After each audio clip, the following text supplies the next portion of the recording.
Hello दोस्तों, Invesco India mid cap fund के बारे में डिटेल में रिव्यू करेंगे। फंड को समझेंगे, मिड कैप को समझेंगे और आपके पोर्टफोलियो में क्या जगह हो सकती है मिड कैप की वो समझेंगे दोस्तों। तो देखिए, बेंचमार्क जो है BSE 150 मिड कैप TRI का है, मतलब फंड इसको बीट करने की कोशिश कर रहा है। AUM जो है वो अगर आप लेटेस्ट देखेंगे 14,721.45 करोड़ का है और जो एक्सपीरियंस्ड जो नाम जो फंड के साथ जुड़ा हुआ है, जो फंड मैनेजर है, वो है मिस्टर आदित्य खेमानी दोस्तों।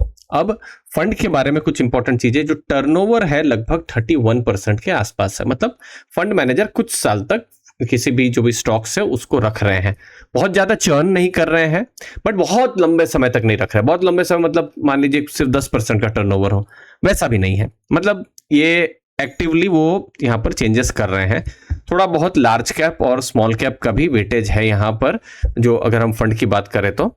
नेक्स्ट, अगर किस इंडस्ट्री या कहां पर फंड का ज्यादा वेटेज है, कहां पर वो फोकस कर रहे हैं, जैसे retailing, banks, health care, realty, pharma and biotech, insurance, तो ये सब सेक्टर्स या इंडस्ट्री की जो कंपनियां हैं वहां पर फंड का ज्यादा फोकस है। और हो सकता है कुछ नाम आपको यहां भी देखने को मिले, जैसे आपने यहाँ पर रियल्टी देखा, तो सिमिलरली जैसे प्रेस्टीज स्टेट्स का सबसे ज्यादा वेट है, ऑलमोस्ट 7.16% का वेट है।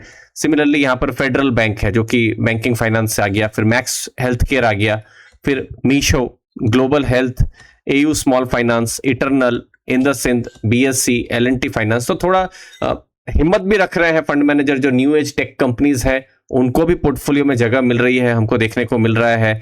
प्लस जो मिड साइज जो बैंक्स हैं उनको यहां पर ज्यादा जगह मिल रही है। तो एक पोर्टफोलियो डाइवर्सिफिकेशन अक्रॉस इंडस्ट्री हमको देखने को मिल रहा है। अब SIP का कैसा परफॉर्मेंस है, तो देखिए हम यहां पर देखेंगे कि बेंचमार्क के कंपैरिजन में कैसा परफॉर्मेंस है। ठीक, तो आप देख सकते हैं 1 ईयर में जैसे फंड का जो रिटर्न है 19.57 है और जो इंडेक्स है 13.19 है, मतलब इंडेक्स को बीट कर रहा है 5 इयर्स में। अब देखिए ये पॉइंट टू पॉइंट डेटा है, 3 महीने 6 महीने बाद देखेंगे डेटा चेंज हो जाएगा। 5 इयर्स में देखिए कितना है, 21.35 वर्सेस 16.73, तो अगेन बीट कर रहा है। 10 ईयर बिल्कुल लॉन्ग टर्म की बात करें तो 20.37 वर्सेस 18.72, तो अलग अलग, चाहे हम लॉन्ग टर्म या फिर शॉर्ट टर्म या मिड टर्म कहीं पर भी बात करें, तो फंड जो है अपने जो बेंचमार्क है उसको बीट कर रहा है। बट लेकिन हमको और भी कंसिस्टेंसी का डेटा देखना है और उसके लिए मैं आपको रोलिंग रिटर्न का डेटा दिखाऊंगा इन्वेस्को इंडिया मिड कैप का। तो यहां पर एक लंबा स्टडी का डेटा हमने लिया है 2011 से 2026, और पीरियड ऑफ स्टडी कितना, मतलब किसी भी इन्वेस्टर ने मान लीजिए 3 साल इन्वेस्ट किया है तो कैसा उनका एक्सपीरियंस रहा है। तो मान लीजिए 3 साल कोई भी इन्वेस्टर इन्वेस्ट कर रहे हैं तो ऑलमोस्ट 81% के आसपास में रिटर्न 12% से ज्यादा आया है। बट मिड कैप है, थोड़ी वोलेटिलिटी भी हो सकती है, तो 3 साल किसी इन्वेस्टर ने इन्वेस्ट किया तो नेगेटिव रिटर्न आ सकता है। तो देखिए 1.3% टाइम, बट स्टिल आप देखिए 98.5% से थोड़ा ज्यादा समय जो है किसी भी इन्वेस्टर का रिटर्न पॉजिटिव ही आया हुआ है।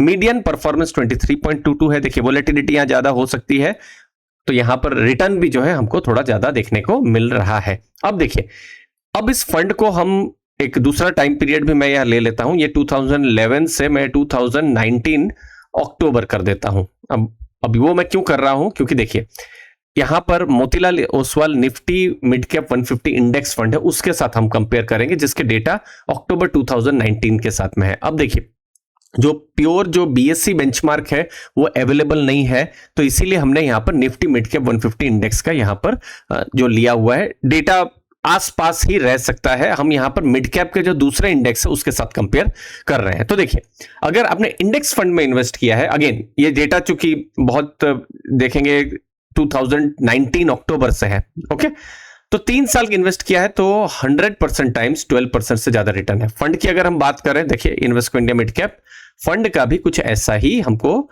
जो है परफॉर्मेंस देखने को मिल रहा है। अब इंडेक्स जो है, इंडेक्स का मीडियन क्या परफॉर्मेंस है, 24.24 है।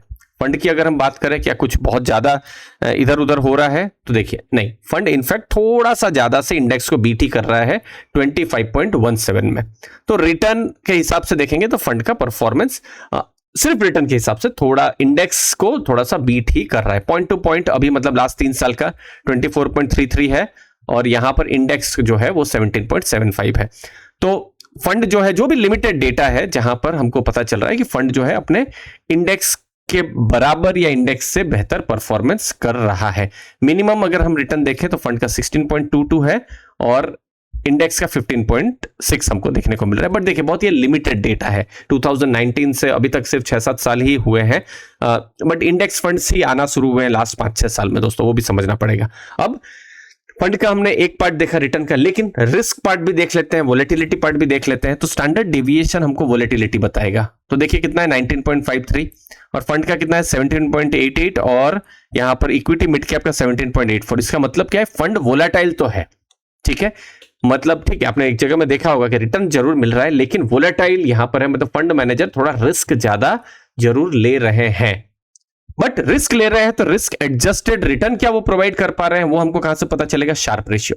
तो शार्प रेशियो आइडियली ज्यादा होना चाहिए, कितना है 0.91, यहां पर इंडेक्स का है 0.7 और इक्विटी मिड कैप के सब एवरेज है 6.69। तो ये कुछ स्ट्रॉन्ग डेटा हमको देखने को मिल रहा है। बट यस, मिड कैप ऐसे ही वोलेटाइल कैटेगरी है, तो वोलेटाइल में भी फंड और थोड़ा वोलेटाइल है, तो हाई रिस्क एपेटाइट होना ज्यादा जरूरी है दोस्तों। अब फंड का अलग अलग मार्केट साइकिल में कैसा परफॉर्मेंस रहा है, तो आप देख सकते हैं ये जो पीरियड था 2017 से 20 के बीच में हमने देखा था फंड जो था बिल्कुल जो है क्वार्टाइल, जो टॉप के क्वार्टाइल्स में परफॉर्मेंस था। फिर 21 से 23 थोड़ा टफ टाइम था, लेकिन फिर भी क्वार्टाइल 4 में हमको देखने को नहीं मिला, क्वार्टाइल 3 के आसपास में हमको देखने को मिल रहा था। अब पिछले 3 साल में इनफैक्ट अभी भी क्वार्टाइल 1 में है।